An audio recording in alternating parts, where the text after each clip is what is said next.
Tonight, it's time to make a new table saw push stick.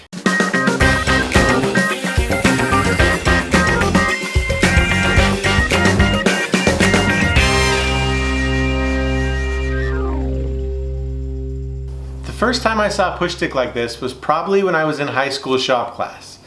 And as I've used this design and made some changes over the years, I have come to just love this design, and I love how versatile it is. So, I'd like to show you first of all the state of the last one that I have that I'm replacing. I started out with a 1 3/8 inch thick 2x6, and after years of using this, I now have it down to about an 1/8 of an inch thick that is actually pushing on the wood when I use it.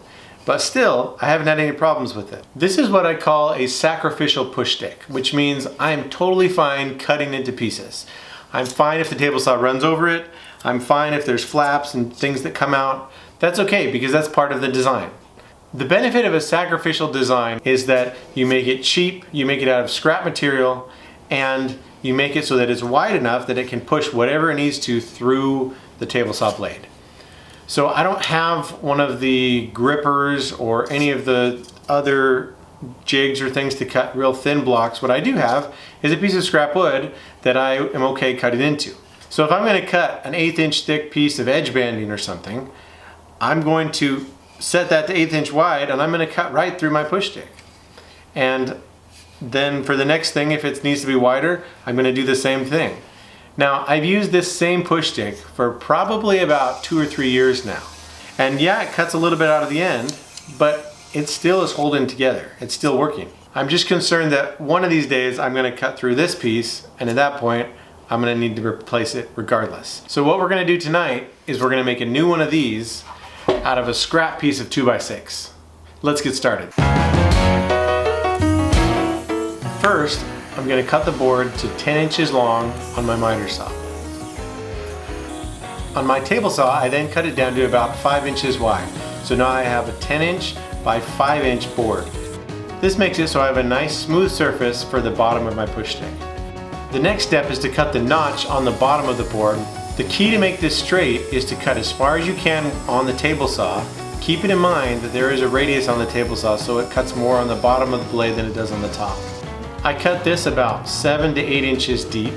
Once that's done, I'll go back with the bandsaw or a handsaw and cut that so I have a nice square corner there. It's really important that this has the full 7 or 8 inch length.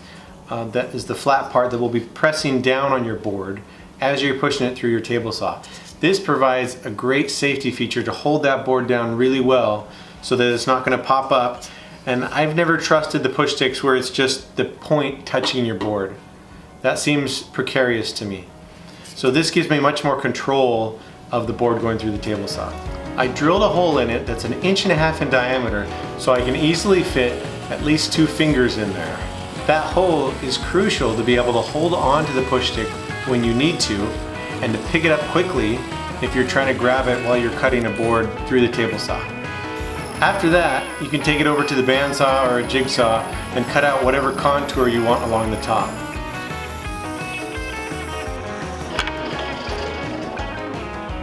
Just to make it more comfortable in my hands, I got my roundover bit on my router, and I routed all of the edges that I would be handling. After a little finish sanding if you want, your push stick should be ready for its first run.